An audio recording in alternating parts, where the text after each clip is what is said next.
Kwarto sa dulo, gising pa. Kwarto sa dulo, tahimik lang.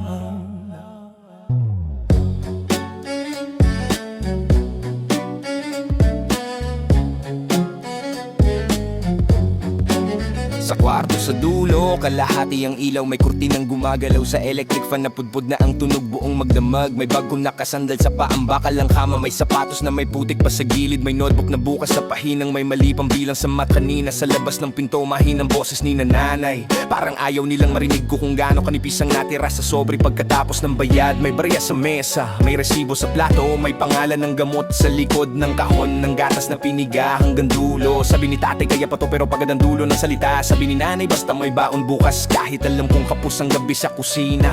Nakahiga akong pikit pero gising ang tenga. Doon ko unang narinig kung paano tumunog ang mundo kapag pera ang kalaban at pamilya ang dahilan. Sa kwarto sa dulo, narinig ko lahat. Mahina ang boses pero mabigat. Sa kwarto sa dulo, narinig ko ang mundo. Sa lagaslas ng barya, sa tiglop ng resibo. Sa kwarto sa dulo, doon ko nalaman na may mga gabing hindi ditulog ang tahanan. Sa kwarto sa dulo, tahimik lang ako pero bawat bulong pumapasok sa buto. Sa kwarto sa dulo, doon nagsimula ang bigat na balang araw. Ako rin ang bubuhat. Kwarto sa dulo, narinig ko lahat. Mahina ang boses pero mabigat. Sa kwarto sa dulo, narinig ko ang mundo. Sa lagaslas ng barya, sa tiklop ng resibo. Sa kwarto sa dulo, doon ko nalaman na may mga gabing hindi tulog ang tahanan. Sa kwarto sa dulo, tahimik lang ako pero bawat bulong pumapasok sa buto. Sa kwarto sa dulo, doon nagsimula ang bigat na balang araw. Ako rin ang bubuhat. May kalderong malamig, may sandok sa tabi. May amoy ng kape na huling pinahaba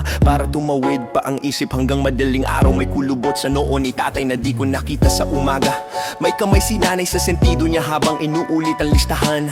Renta, bigas, bayad sa ilaw, proyekto sa eskwela bukas. Sa bintana may aso, may tricycle na dumaan. May batang kapitbahay na humikap. Tapos tahimik ulit ang kalye na parang nakikinig din sa laman ng bahay namin noon. Nakala ko basta may dingding ayos na. Hindi ko alam na may mga bahay palang tinatahi gabi-gabi para di tuluyang magkawatak sa kakulangan. Kaya kinabukasan, iba na ang tingin ko sa plato, sa baon, sa lapis, sa uniforme plansado. Kahit halatang kulang sa pahinga ang kamay na nagplansa nito. May mga batang lumalaki sa laro at tingay. At may mga batang sa kwarto sa dulo unang natutong manahimik. Dahil rinig nila kung gaano kabigat ang pag-ibig kapag salat ang buhay. Sa kwarto sa dulo, narinig ko lahat. Mahina ang boses pero mabigat. Sa kwarto sa dulo, narinig ko ang mundo. Sa lagaslas ng barya, sa tiglop ng resibo. Sa kwarto sa dulo, doon ko nalaman na may mga gabing hindi tulog ang tahanan. Sa kwarto sa dulo, tahimik lang ako pero bawat bulong pumapasok sa buto. Sa kwarto sa dulo, doon nagsimula ang bigat na balang araw. Ako rin ang bubuhat. Kwarto sa dulo, narinig ko lahat. Mahina ang boses pero mabigat. Sa kwarto sa dulo,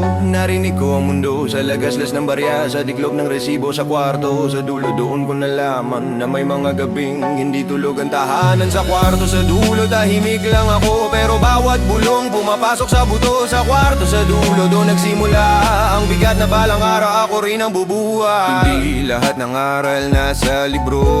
Minsan nasa pader na manipis at sa boses na gustong magbakatatag. Pero nanginginig na hindi lahat ng manalupa o bahay. Minsan man na ang dahilan kung bakit ayaw mong sayangin ang sarili mo pagdating ng araw. Sa kwarto sa dulo, narinig ko ang mundo. Sa lagaslas ng barya, sa tiklop ng resibo. Sa kwarto sa dulo, doon ko nalaman na may mga gabing hindi tulog ang tahanan. Sa kwarto sa dulo,